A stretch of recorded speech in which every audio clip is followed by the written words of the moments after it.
Hello, and welcome to this week's edition of Vineyard Spotlight, brought to you by the O'Hanlon Group.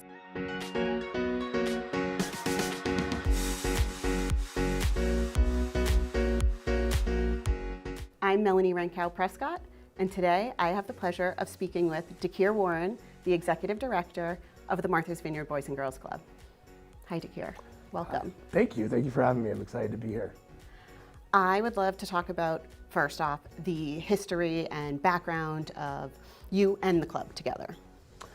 Yeah, well, I have a history with just the Boys and Girls Clubs in general. I grew up part-time in California, part-time in Boston and Roxbury, and the what was formerly known as the Roxbury Boys and Girls Club, now the Yawkey Boys and Girls Club, was the club that I went to growing up as a kid.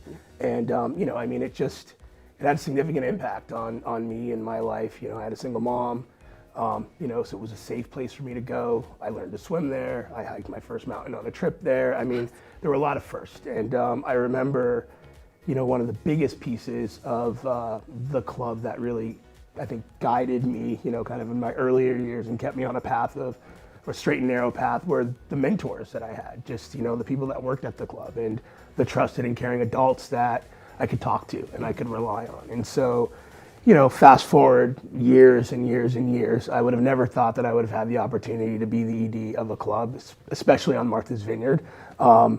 This particular club was founded in 1937 as the Edgartown Boys Club. It wasn't until, I want to say, the mid-'80s, through a federal charter, congressional charter, that all of the clubs across the country became Boys and Girls Clubs. But it was still the Edgartown Boys and Girls Club. So there were some limitations, historically, with regard to the kids from other towns being able to utilize the club. And that shifted pretty drastically in the 90s, I want to say mid-90s or so. And it really became the space and the place that, a club should be. And it's a place where, you're serving youth from across all communities. I know I went to the Boys and Girls Club for a few years when I was young, growing up, and even was lucky enough to partake in one of the summer camps. And I just remember meeting, other island kids, and that's where those relationships, when you're young, you can build upon. So it's wonderful. Tell us about the mission of the club and talk to us further about. Yeah, I mean, it's interesting because you would think that, we exist to prove that every child has what it takes to succeed. It's this, very broad, clearly every child has what it takes to succeed. But when you think about a mission statement like that, when you think about, how that is also a vision statement that really relates to, okay, well, what are we doing to help show that every kid has what it takes? And it's about how we're working to help develop those kids and providing them with access to opportunities that are going to help them be exposed to things that they otherwise might not have been exposed to get the support, to feel, confident in their academic pursuits, to feel like they're supported as they are growing into themselves and finding out who they are and what they're about. And really just the foundation of how are we creating good citizens? Yep. How are we creating community members of tomorrow? How are we helping to develop, the future of an island workforce? How are we helping to really put these guys on a path to leave the island and be successful? And understanding that there are both traditional and non-traditional routes, and that, every single one of the youth that we serve, they're unique. They're unique, their circumstances are unique, and there's community commonality, right? But, there's that individual, work to really help ensure that kids are being able to be curious and to explore and to grow, but do it in a safe environment. There was a time where folks would think about a Boys and Girls Club and they would think, oh, okay, sports and rec, or just a place for kids to go run around and play games. And, there was nothing really, happening. There was nothing of, real consequential value occurring. And it's not like that, anymore. It's a place where, we are a continuum of support for kids from the schools. So, we do things like liaise with the guidance counselors to really help ensure that a kid that may have challenges in school are being supported when they're at the club. That's one, I had no idea. That's amazing. And again, it just gets to, the fact that when kids walk through the doors of a club, it doesn't mean that all of their stuff, is left outside. And so being able to partner, with the schools, being able to, provide for the things that we know our community is being impacted by, being able to address food insecurity, we provide daily grab-and-go meals, snacks. We have a Blue Door pantry that's open to families 2 days a week. And it provides perishable, non-perishable hygiene products, cleaning products, and essential wear, socks, underwear, T-shirts. So, and this is all kind of us looking at, okay, well, where are the needs of our kids? And it's beyond programs, and and programs are great and have a very, very real purpose and are deliberate outcomes for the programs that we provide, but there's the social emotional piece that we also know we need to address at the same time. And so our work has really evolved into those other areas. We do dental clinics, we have a youth mental health counselor. I mean, especially in a post-COVID era, it really has to be about a holistic approach to serving youth. And so that's my guiding philosophy for the team, and really what we hedge our core values on, and we really just base the work that we do with youth and families around. Thank you so much. That's amazing. I'm blown away. I didn't even know about the dental clinic and so forth. How many island youth do you see walk through your door every day?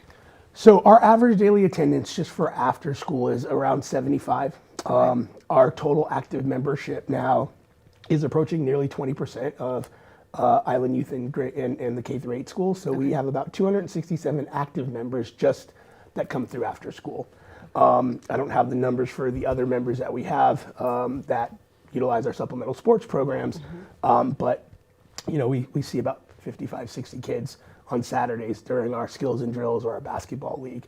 And as we expand that programming, we expect, based on the trend data that we see, that to grow. But yeah, and I mean, our highest daily average, attendance number hovers around 90 to 95. Wow. So it's like, it's big. When I first got to the club, I think we were averaging around 50 to 55. The highest day was like a 60. Now, it's exponentially grown. So, talk about the future yes. of the club. You mentioned the clubhouse is old. Yeah, that's a great way. Yes, the clubhouse is got a lot of history. It's served generations of island youth, and it's a wonderful thing. And it's now time for it to be retired and for us to move into a facility that can help us serve the future generations of island youth. We are in a very good position. Our membership has increased dramatically over the last 2 years, and that's in large part due to the team, the programming, and the opportunities that we're providing, and the different services and resources. And we're just at our edges, and trying to maintain a 40-year-old building, repairs are costly, and they're quick fixes, but they're not permanent fixes, right? And so right now I think we're averaging about one new member a day, and that's just our after-school programming. We have all types of programming happening on the weekends, and are looking to extend further into the weeknights. And as we increase our engagement of the older segment of the youth population on the island, again, it's just that space, you need, and space to accommodate the delivery of quality programming. And so, we're embarking on a capital campaign right now to realize a new facility that's going to allow us to support that growth, support the innovation that you need in order to, again, make sure that your programs are delivering on, their targeted outcomes, and that it's a safe and secure facility that's efficient, and can serve, the needs of everyone. So that's one of our big focus areas now.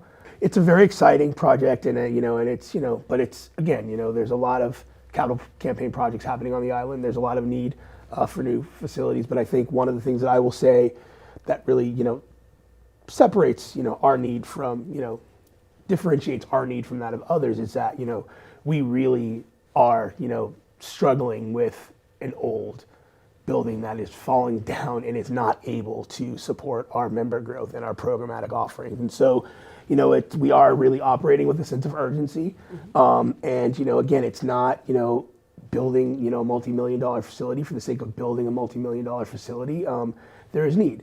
And, the organization plays such a critical role in the lives of the island youth and families that we serve that we need to make sure that, this club is able to continue to operate. And so, garnering support, to see that project come to fruition is, certainly, something that is very necessary in order for us to close the gap, our fundraising gap. And, but again, we just continue to vigilantly fundraise, look at every opportunity we can find to get support from our, local state government, from, generous contributors on the island and, the community at large. So, Okay. yeah.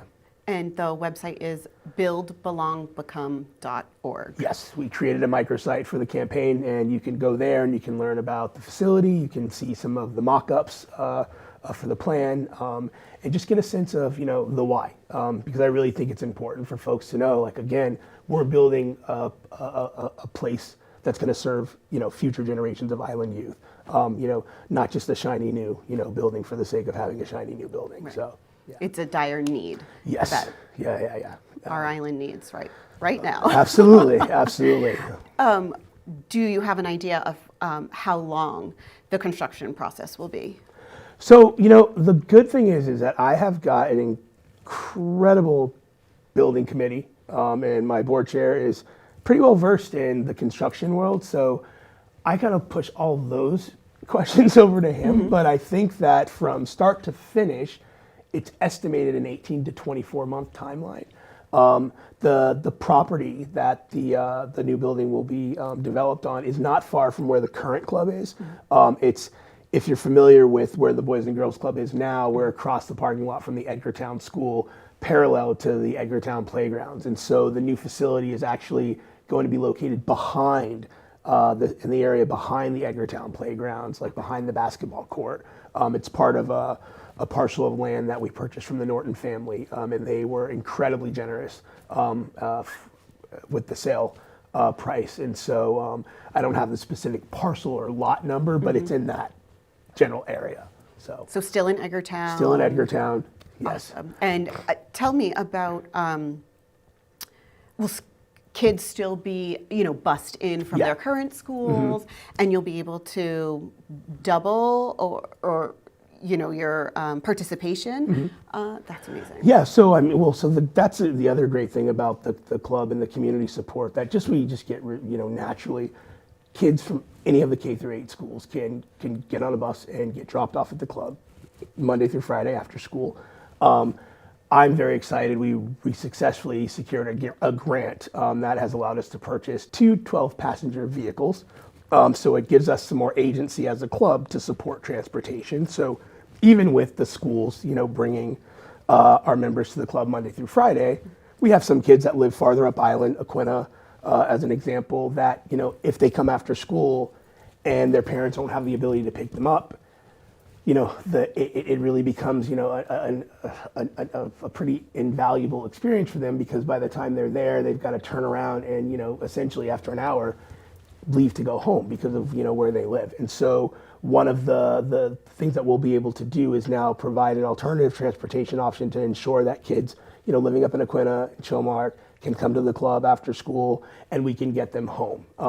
The other thing is we'll be able to get kids to the club on the weekends for that weekend programming. It'll also allow us to take kids off island and, give them more access and exposures to things that are happening, across the state, going to museums, going and, visiting Harvard Square, going and experience riding on the T. I mean, you name it, just all of these different things that will allow us to kind of take them out of this, isolated world that is the island, and really give them broader exposure, throughout Massachusetts and the world at large. And so, it just gives you a sense of every little thing that we're doing is very much in line with future growth, which is in line with, that growth is in line with more access and more opportunity.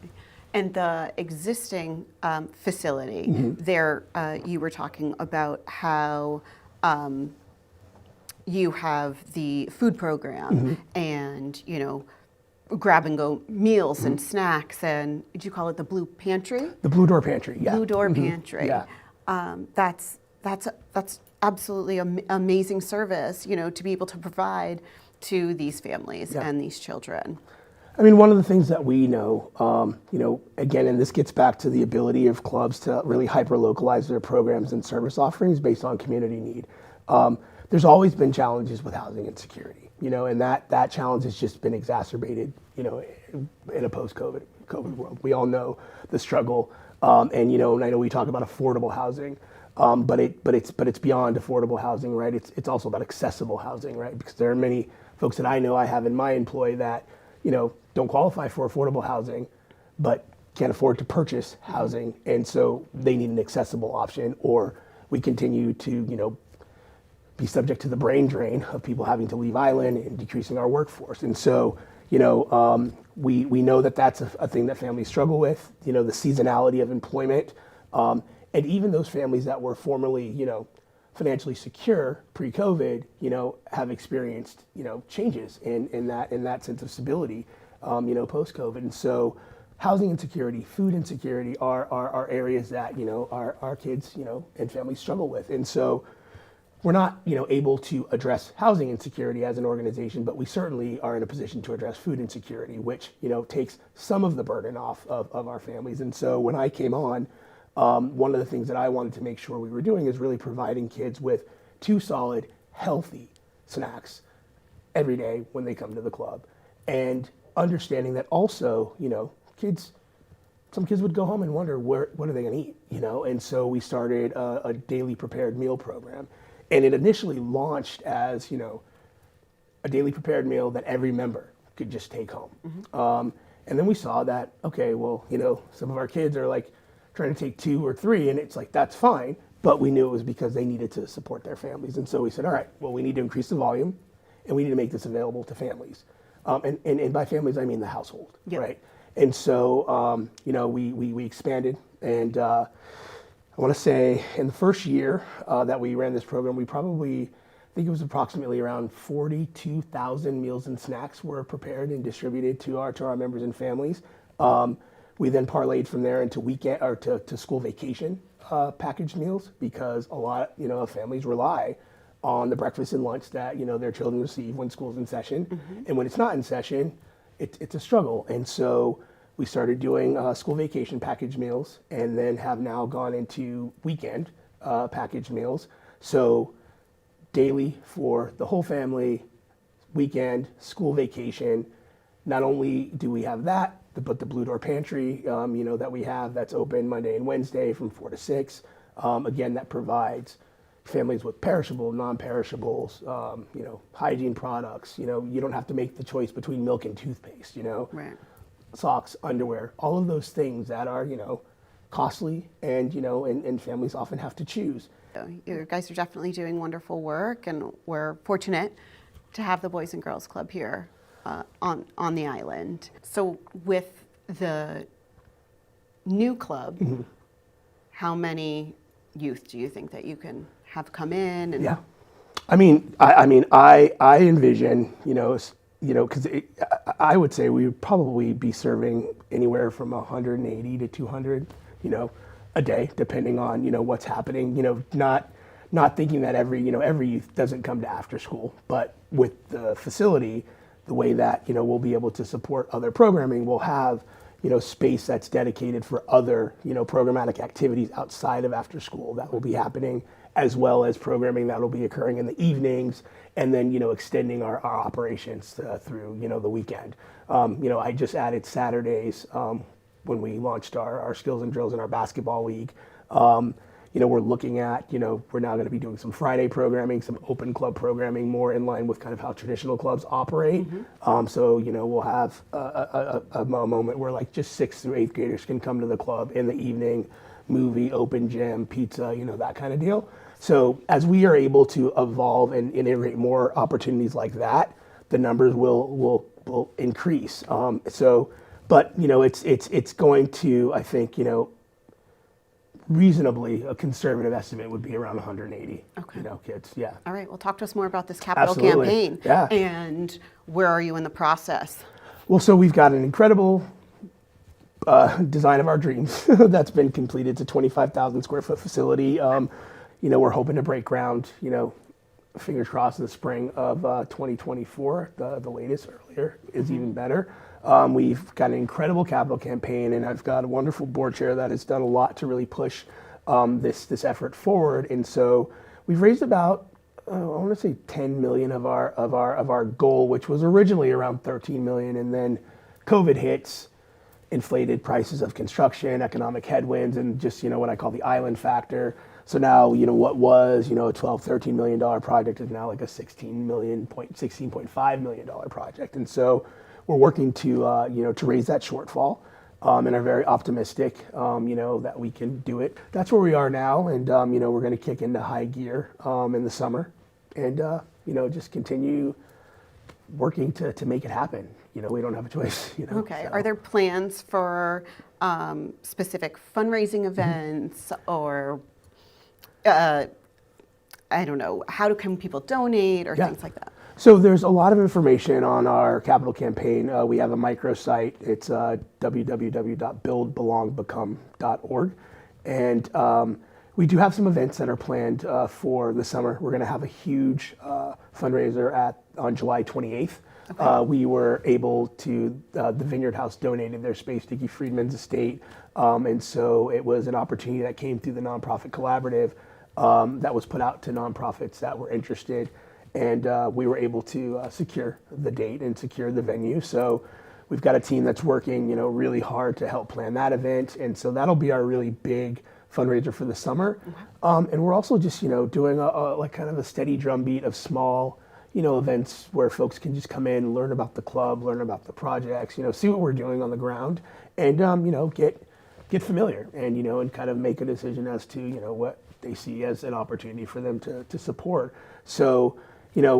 There's always that balance though, right? Because, we're also, we're keeping the lights on, and, and so it's like we've got this massive campaign, that is, a very discrete project, while we're also, raising funds to, do what the work of nonprofits, and that's not obviously a struggle unique to us. But yeah, so, all of the information on upcoming events or ways to get involved, can certainly be accessed via our website or the microsite, and follow us on Instagram at MBBGC Club. Okay. And that's where we also put out a lot of info. I feel like I'm plugging, but those are all the ways that you can keep in touch. And I really am proud of what we put up on our Instagram, because it does show the programs in action, and I think that's the authenticity that we want to make sure people see. Like, we're doing real work, and kids are really engaged. We're always looking for folks that have any type of specialty or hobby that they may want to come in and teach kids. We're certainly right now have a full court press for someone that knows how to do 3D printing and robotics. We lost our person a few months ago, so that is definitely one area that we are incredibly interested in finding someone to support. But again, this is a community club. There's all types of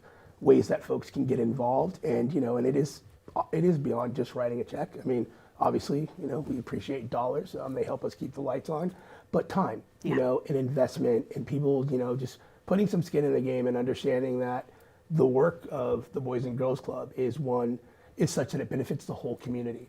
And we all have a stake in seeing that, our kids are thriving and are successful and are, able to become their best selves. So there's nothing too small or, too large that folks can do to really give back. And again, we are the leading youth development organization on this island. We exist to serve youth.